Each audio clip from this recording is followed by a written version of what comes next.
आई रे होरी आई रे।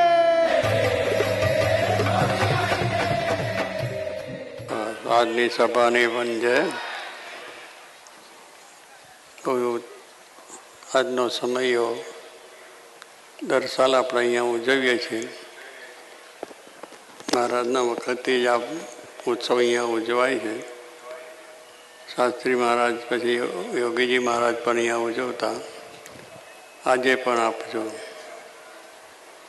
હમણાં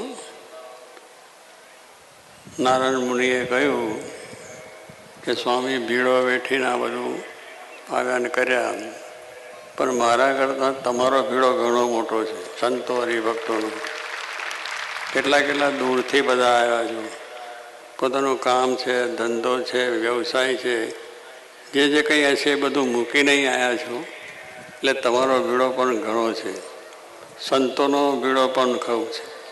અને સંતો પણ રાત દિવસ આ ઉત્સવ સારો થાય, વ્યવસ્થિત થાય, દરેકને સારો લાભ મળે એવી રીતની સારું આયોજન કર્યું છે, ગોઠવણ પણ કરી છે. એટલે એનો લાભ આપણને પણ મળશે. એટલે જેમ ભગતજી મહારાજે ભીડો વેઠ્યો છે, શાસ્ત્રી મહારાજે ભીડો વેઠ્યો છે, યોગીજી મહારાજે વેઠ્યો છે, મહારાજે અને સ્વામીએ પણ ભીડો વેઠ્યો છે. કારણ કે આપણે જોગી મહારાજ કહેતા કે ભીડા ભક્તિ, જોગી મહારાજ કહેતા ભીડા ભક્તિ, એટલે આ બધી ભીડા ભક્તિ છે. હવે અહીંયા આપણે આવ્યા છો કેટલાને વ્યવસ્થા મળી ના મળી, અનુકૂળ થયું ના થયું, પણ છતાં દરેકના જીવમાં અક્ષર અને પુરુષોત્તમનો મહિમા છે. શાસ્ત્રી મહારાજને વિશે અને જોગી મહારાજ વિશે દિવ્ય ભાવ છે. એમના કાર્યને વિશે આપણને પ્રેમ છે. તો આવો ભીડો વેઠીને પણ આપ અહીંયા પધાર્યા છો. આપણે તો અનંત જન્મથી ભીડો વેઠતા આવ્યા છે. 184 જાતના દેહ આપણને પ્રાપ્ત થયા છે. એ બધામાં ભીડા વેઠેલા જ છે. એટલે એ ભીડા વેઠતે વેઠતા આવ્યા છે. પણ એ ભીડા આ લોકને માટે, આ લોકના સુખ સંપત્તિ માટે, બીજા માટે ભીડા વેઠ્યા આવ્યા. એટલે વેઠવાય પડે, કરવાય પડે. પણ આ જે ભીડો છે એ આત્મા કલ્યાણ માટેનો છે. કારણ કે આપણા આત્માનું કલ્યાણ થાય એ માટે જ આપણે મનુષ્ય શરીર મળ્યું છે. ગુણાત સ્વામી કહે કે આપણો દેહ શા માટે છે? અક્ષરરૂપ થઈને પુરુષોત્તમની ભક્તિ કરવી. અક્ષરરૂપ થઈને પુરુષોત્તમની ભક્તિ કરવી આપણો સિદ્ધાંત છે ને. એ માટે ગુણાત સ્વામી કહ્યું એટલા માટે આપણે છે. તો એને માટે ભીડો વેઠીએ છે. એટલે આપણું જે આત્યંતિક કલ્યાણ છે અને એ જે ભગવાનનું દિવ્ય સુખ છે, એ દિવ્ય સુખને જે પામીએ એને માટે આ બધો ભીડો વેઠીએ છીએ. પણ એવો મહિમા જો પોતાના કાર્ય માટે વેઠીએ છીએ તો એમાં કંઈ આપણને કંઈ બોલ એમ નથી કે ભાઈ આપણે ભીડો વેઠીએ છીએ. તો પછી આ ભીડો આપણા કલ્યાણ માટે છે. આપણો છેલ્લો જન્મ છે અને પાછું આ લોકમાં આવવાનું પણ નથી. એવો ભીડો છે આ. એટલે એ ભીડો વેઠીએ એટલું ઓછું છે. અને એ મહિમા જ્યારે સમજાયો છે ત્યારે આપણે આવ્યા છીએ. અને એ માટેનું આપણે કાર્ય બધા કરીએ છીએ. આ તો જેમ કહ્યું કે મહાબળવંત માયા, તમારી એ વાત અહીંયા ઉત્સવમાં થયેલી છે મહારાજના વખતમાં. હવે એ જ માયા છે એનાથી આપણે ઘણી રીતે સુખ દુઃખને પામ્યા છે અને ઘણું રીતના આપણે થાય છે. તો બધા ભક્તોએ ભગવાન પાસે એ જ માગ્યું છે કે ભગવાન મને એ તમારી માયા નડે નહીં. કારણ કે માયા છે એટલે શું? હાલ જગતની આસક્તિ છે, મોહ છે, મમતા છે, આપણા સ્વભાવ છે, પ્રકૃતિઓ છે, બધા એ બધા માયાના ભાવ છે. તો એ માયા ન નડે એટલા માટે પ્રાર્થના કરવાની ભગવાનની. અને એ પ્રાર્થના બધા ભક્તોએ કરેલી છે. એ આપણે પણ આજે પ્રાર્થના માગીએ છીએ કે એવી માયા નડે નહીં. કારણ કે અંતરાય કરનારી માયા છે. અને એ માયાને તરવા માટે, એ માયાને આનાથી બચવા માટે ભગવાનનો આશરો છે. અને એ આશરો તમારે દૃઢ થાય તો પછી આ માયાને સહેજે તરી જવાય. જેમ કહ્યું છે કે સુખ દુઃખ આવે સર્વ ભેળું, તેમાં રાખજો સ્થિરમતી, કે સુખ ને દુઃખ છે જ, બે વસ્તુ આ જગત છે એટલે ક્યારેય સુખે આવી જાય ને ક્યારેય દુઃખે આવી જાય. પણ એની અંદર સ્થિરતા રાખવાની છે કે ભગવાન જે કરે છે સારું છે, ભગવાન કરતા છે એટલે એ જે કરશે આપણા માટે સારું, કારણ કે આપણે એના થયા છે, એને માટે થયા છે તો એ સારું જ કરવાનું. મોટા પુરુષ છે એ પણ આપણું સારું થાય એને માટે જ આપણને આ વાતો કરતા હોય છે.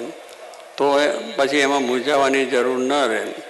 પણ ન જ્ઞાન હોય તો અજ્ઞાને કરીને બધું દુઃખ થાય, સુખ થાય, ફલાણું થાય, ઢેકણું થાય કે મારું જતું રહ્યું, મારું કંઈ છે જ નહીં, આપણે કંઈ લાવ્યા નથી ને લઈ જવાના નથી, આવ્યા તારે કંઈ લાવ્યા નથી અને જઈશું તારે પણ લઈ જવાના નથી, બધું અહીંનું અહીં જ રહેશે અને અહીંની અહીં વસ્તુ રહેવાની. બધા એ છે તે પણ તારે કહેવાનું શું છે કે આપણે જોઈએ છીએ, જાણીએ છીએ, સમજીએ છીએ તો પણ પાછું કેટલુંક દુઃખ થઈ જાય છે. પણ એ જેમ જેમ સત્સંગ કરીશું, સત્સંગનો જેમ આપણે આ લાભ લઈશું, આપણા ગ્રંથોનું વાંચન કરીશું, ભાગવદ્ ગીતા, ઉપનિષદ છે, વચનામૃત, સ્વામીની વાતો છે, ચિંતામણી છે, બધા ભગવાનના ચરિત્રો છે, આ બધું આપણને શાંતિ કરનાર છે અને સુખ આપનાર છે અને આપણને આધાર છે. કારણ કે શાંતિ માટે ભગવાનના ચરિત્રો, એનું ગુણગાન ગાવું એ શાંતિ માટે છે.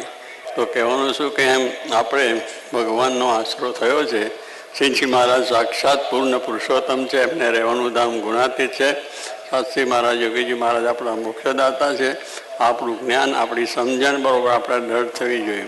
અને આ પ્રમાણે જેમ ભગતજી મહારાજની વાત કરીએ, આ બધી મહંત સ્વામી, ડૉક્ટર સ્વામી બધાએ, કે એમને કેટલી સહન કરવી છે, સેવા કરવાની કેટલી ઉપાધિ થઈ, છતાં કઠિન વાતો છે. અને એ પ્રમાણે સ્વામીની આજ્ઞામાં રહી અને બધી સેવાઓ કરી છે. તો એવો આપણે અવસર આવ્યો છે રણ રમવાતાનો, કે અવસર જેમ રણમાં શૂરવીર માણસો આવે, રણ એટલે યુદ્ધ કરવાના હોય, ત્યારે લોકો જેમ યુદ્ધ પ્રેમથી, ઉત્સાહથી, મરણિયા થઈને પાછું મરી જવાય છે એનો વિચાર જ ન હોય કે હું મરી જઈશું કે શું થશે, પણ જીત કરે છૂટકો છે અને મરી પણ જાય છે કેટલા. પણ છતાં એક જ નિશાન છે કે આપણે ધજા રોપી છે ને આપણું નિશાન પાડવું છે. એમ આપણે પણ આ રણ રમવાનું છે. આ જગતમાં આવ્યા છે કે આવે સુખ આવે, દુઃખ આવે, માન થાય, અપમાન થાય, અનેક જાતના આપણા વિકટો આવે, તો એની અંદર પણ આપણે આ જ્ઞાનનું અને બધું કરવું જોઈએ કે જેથી કરીને કંઈ વાંધો આવે નહીં. અને એવા આપણા બધા ભક્તો મહારાજના વખતમાં થઈ ગયા છે.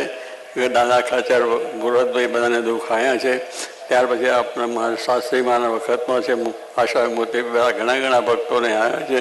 જોગી મહારાજ છે વખતમાં પણ છે. એટલે એ તો ચાલ્યા જ આવે છે. પણ એ બધા એમાં મક્કમ રહ્યા, એમાં કંઈ પાછા પડ્યા નહીં, કે જે થવાનું તો થાય. આ પ્રમાણે પોતે સુરવીર થઈને કર્યા છે. તો શાસ્ત્રોમાં નામ લખાઈ ગયા છે. શાસ્ત્રોમાં એમનું નામ આજે આપણે બોલીએ છીએ ને, કે કારણ કે એમને આમ ભગવાન માટે સમર્પણ હતા. તો મારે આપણે કહ્યું છે કે જ્ઞાન એ કરીને સુખ્યા થવાય છે. એ જ્ઞાન અક્ષરને પુરુષોત્તમનું છે. એ જ્ઞાન આપણા જીવમાં દ્રઢ કરવાનું છે. અને એ જ્ઞાન જેટલું થશે એટલું સુખ, એટલો આપણને આનંદ છે. અને એ પ્રમાણે થઈને થશે.